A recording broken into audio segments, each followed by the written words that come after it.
Welcome to the very first episode of Agency Uncut. It gives me huge pleasure to introduce my two fellow co-hosts, Paula Davies and 𝗂𝗏𝗁. Now, when I first floated the idea of this broadcast and podcast to a few other agents, someone said, is this going to be about bashing traditional high street agencies? That was never my intention, but then I was reminded that eXp has grown from nowhere to #1 in just 6 years, and that self-employed estate agents consistently list more, sell more, and also achieve closer to the asking price. So Paula, Jake, and I agreed we want this to be a sort of insight into the world of agency that the general public, sellers, buyers may not see, and help give some genuine clarity for people selling and buying their homes, along with hopefully supporting and encouraging other agents to be better for their clients. All three of us have worked on the high street at a senior level. Now, Paul and I have not only run our own businesses, but we've also transpired into the self-employed model. Jake has been a very high-profile agent at senior branch manager level. So I'm not going to be sorry if it does occasionally feel like we're challenging the old ways. What I would be sorry about is if listeners don't engage with what we're doing, don't understand the challenges we face, or don't see the changes we're trying to make to improve the moving experience, which you will see are pretty clear. And hopefully we have a few laughs along the way. Join us every fortnight as we explore the good, the bad, and everything in between, in an industry we're all very passionate about and proud to be part of. Now, through the door, I'd like to introduce my colleague, Paula. Now, Paula, what made you move to this model, and let us know any recent successes that made it clear the move was right? Hi, Carl. Hi, Jake.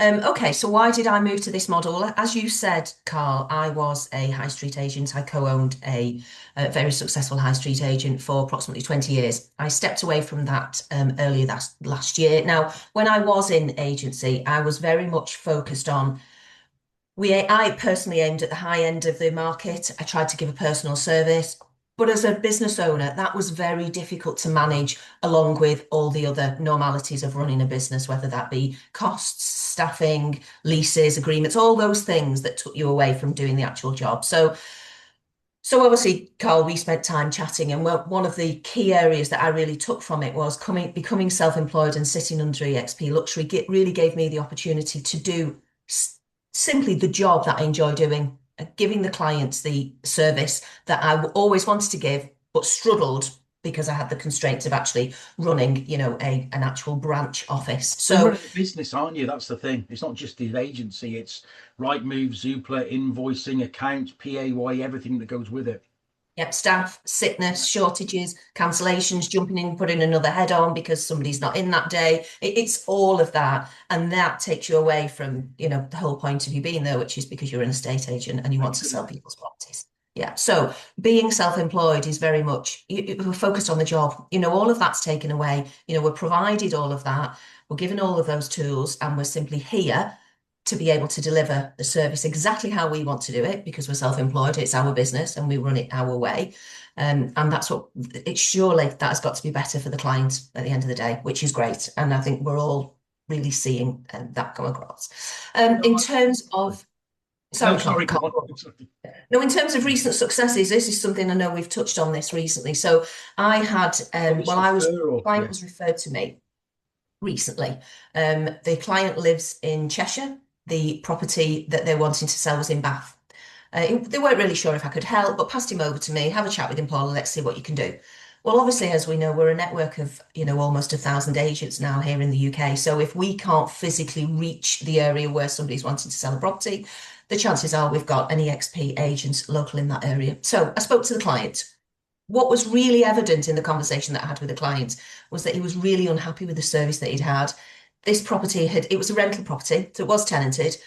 He had tried to sell it for 3 years. He'd had 2 different agents in that 3 years. Second agent he had was actually the managing agent of the rental. And in his words, he said, estate agents are lazy. Now, I said, I'll be honest with you. I said, I know what you're saying. I said, but we're different. I said, I'm not salaried. I get paid when your property sells and not before. So my key aim is to sell your property. I said, I can't physically reach your property, but I'm going to find an agent who is in your local area. And that's exactly what I did. I put him in touch with a lovely lady called Rosie. She covered the postcode that he covered. Within a couple of hours, he had agreed to go ahead with Rosie. And no, the property went live on a Wednesday.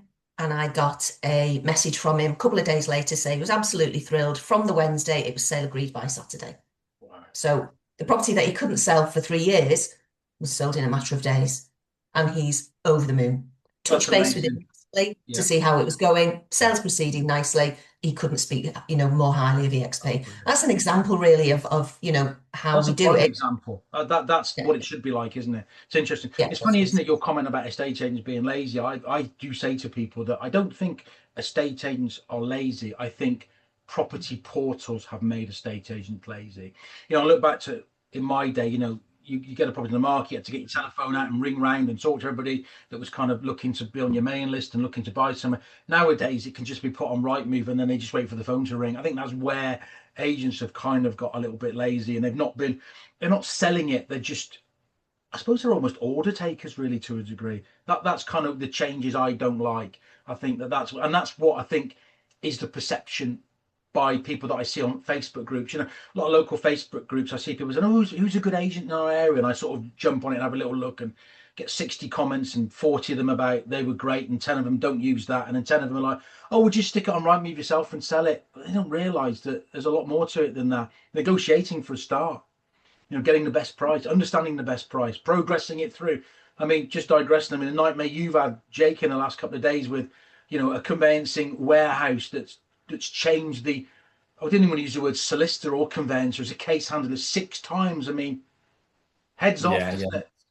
Absolutely nuts. I mean, I think the changeover as well, it's the same business, it's the same office, same company, and it's changed hands. I've spoke to 8 people at that business now, and we're only just finally getting some favour on. Fortunately, like we mentioned about obviously personal estate agency, I'm in a position where I'm very, very close to it. If it was another business where they've inundated, hundreds of sales, it's very easily could have been missed for a number of months. Yeah. But fortunately, it's been picked up relatively quick, even if that is still 3 weeks. It's 4 weeks is a long time. No, you're right. You're dead right. I think if you've got, your sales progression, your high street office that might have, 50, 70 sales, they probably will leave it 3 or 4 weeks and pick up and realise nothing has happened. So it's good that you're on top of it. I think there was a stat as well around that Simon Gates might have put out there that EXP agents not only do what we do, but I think are sale to exchange a lot quicker as well. But I think that's the progressiveness, being on top of it. Yeah, 100%. There's a saying that I always kept in my mind in agency, is that you are only as good as your weakest staff member. Well, we're not here looking at mass volume. We're looking at taking on an amount that we want to take on and that we can manage and we can give the service correctly. So we are the only staff member. Yeah. I think about the quality side as well. If you think you've got an experienced agent who's obviously knows what they're doing and in every element of the business, not just answering the phone, negotiating, booking viewings and things like that, but literally running the business, and making sure that they give the clients the best experience from start to finish. They know the sale inside out, everything like that. So really, you've got a personal estate agent that knows everything inside out and is on the end of the phone. I think you mentioned it to me yesterday, actually, Paula, funny enough, when we were driving back from Wales, and you said to me, at the end of the day, how can some of these people in these offices deal with inquiries and deal with, progressing sales or answering questions when they've never even bought or sold a house? I never really thought of it like that. You think, well, they've had training, but, there's training and there's having gone through it yourself. It makes a massive difference. I think when you look at estate agents, probably the successful ones are the ones that are, I won't say older, but experienced in life, not just in selling property. You absolutely need life experience as a bare minimum. And then certainly, as we said yesterday, you have to have bought and sold yourself. You have to have been on that side of it and understand what comes at you on a daily basis. Definitely. To be able to work in the industry. I think at the very least as well, Paul, to carry on completely what you just said there, is even if you haven't moved or bought or sold those property, it's being extremely engaged with the clients and being along for the journey. And if you are there and you're along for every single step of the way, a lot closer to it and feel like you physically experience it yourself, then that makes you better as an agent ultimately, doesn't it? Yeah, definitely, absolutely. Good. So, Jake, as you're on screen, and we've jumped and digressed, I'm going to ask you the same question. EXP, tell us all about your journey. Yeah, of course. So obviously, we've all got sort of a little bit similar and also different backgrounds, haven't we? So I'm in my 9th year of estate agency now. Absolutely love what I do. I always have. I spent 6 years with a corporate, large corporate company, and I learned all the basics there. And to be honest, I learned an awful lot there, which you do from these large corporates. I was quite fortunate with mine, where I very early realised I wanted a quality over quantity approach, and it wasn't a case of just listing as many properties to hit a KPI, and eventually, they say throw enough at the wall and eventually something will stick. More a case of making sure that I was closer to my clients and what my sales efficiency of what went to market actually sold. Fortunately for me, I know this isn't the case for many people, but my directors noticed that and spotted that and said, you continue to do you, and had huge success. I managed multiple branches across Northwest, Widnes, Prescott, Preston, Wigan, really across the Northwest, and had huge success all over. And then I went to a very, very good little independent over in Crosby. Brilliant business, and they really did share the values that I did in being better for your customer and giving more value. Slowing down to speed up is probably the best way to say it. Went really well. So we it started as a good company anyway, and then we progressed into a really good, well-known business for quality. And with that growth, my role was sort of tied up a lot more with operational staff members and things like that. Just operational stuff, which took me away from being there for my clients, really, which is what I always wanted to go on my own and show what good estate agency looks like. So I think the transition to self-employed was just natural. I did look at a couple of options. There was obviously, as we know, there's options out there, and then obviously myself, you sat down with Karl and had a good chat about EXP and EXP luxury, of course. So it fitted. You run your own business, you run it how you want to run it. But you've also got that backing of a platform of almost 1,000 agents or something now, who you can, like you have, Paula, like you mentioned a moment ago, reach out and network with each other and ensure that you get the best for your client, really. Definitely, yeah. And I think that the most important thing to bear in mind with the self-employed models is that there is a good choice out there. I mean, and there are, obviously we're biased that we are the best, but there's some of the models that maybe suit different people. But I think the important thing is it allows good estate agents to continue to be good estate agents. And I think it strips away, you start off as a good estate agent, you become a good estate agent, then you set up your own business, and that's when you no longer are a good estate agent. You become a business person. And I remember when I set up mine back in the 90s, and I was doing all the valuations, like 8-10 a day, and I loved it. I was out there, and then got a few staff on board, and then I sort of took a step back, and our listings dropped and our conversions dropped, and now I'm running a business, and I don't want to be running the business. I want to be selling houses, but I can't do both because I want to grow. And you just it's a nightmare. And this is the fantastic thing about EXP, is that it's Jake Hoy, EXP personal estate agent, and everything else is dealt with by somebody else. Yeah, I think that's probably the most important thing as well. Like we mentioned on this podcast, we want to explain, to people, and give them a little bit of an inside view into what they may not see. And EXP ultimately is, you are your own personal estate agent. Sorry, you run your own business, but you've got that backing of a global, a platform to find buyers from literally across the globe, ultimately.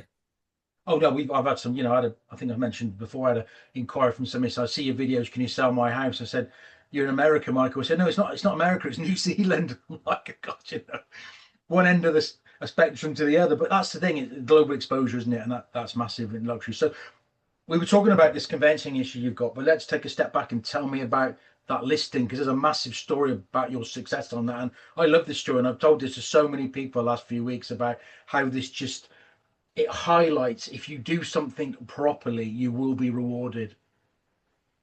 Yeah, 100%. So, so the particular listing, basically, it was an absolutely stunning property. I worked with the developer in the past, and actually sold one of the other apartments within the building. Amazing, grade 2, stunning building. And I left the previous business that I was working at.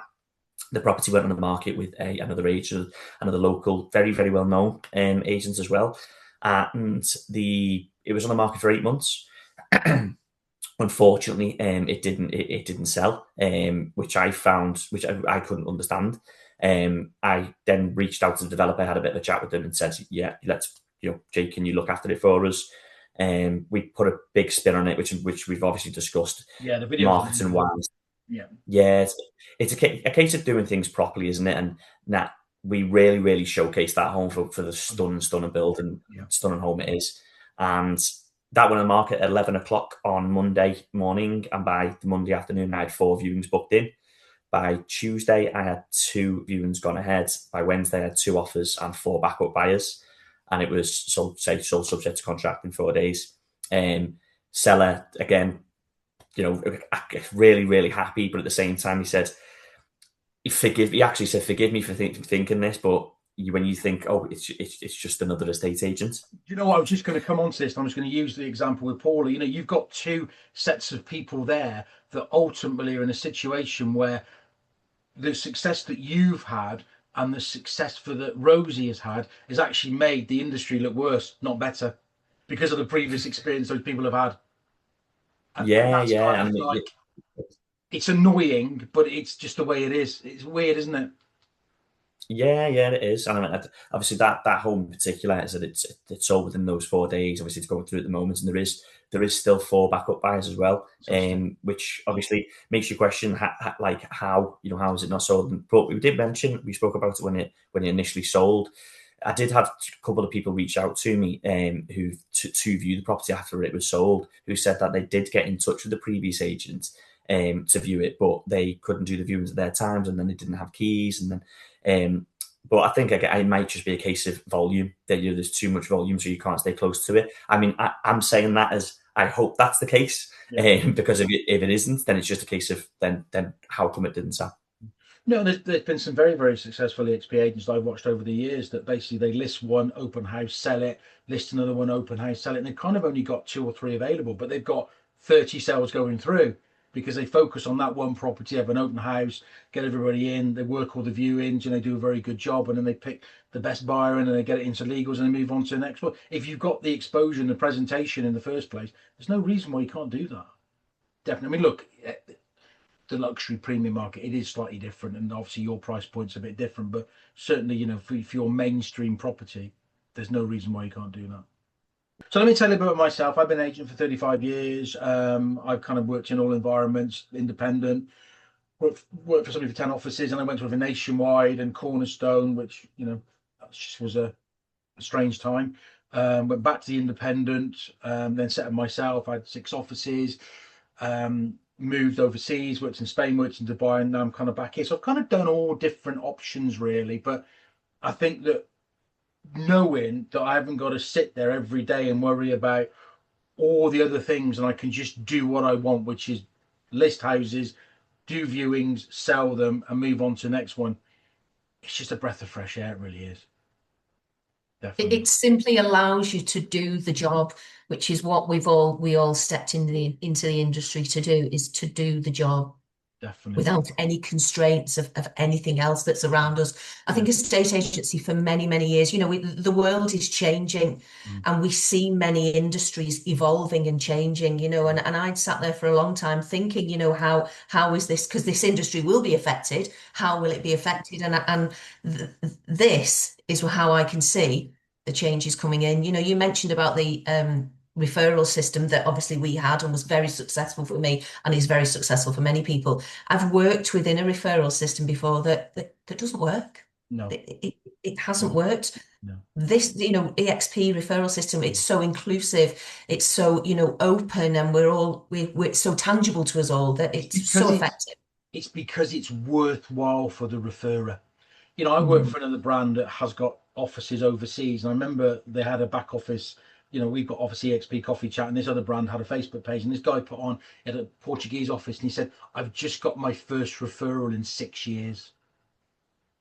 You think, well, he's on the Algarve, there's got to be people that want to live on the Algarve, but it's because they just can't be bothered, because the incentives are probably, if you refer to our overseas office, we'll give you £25.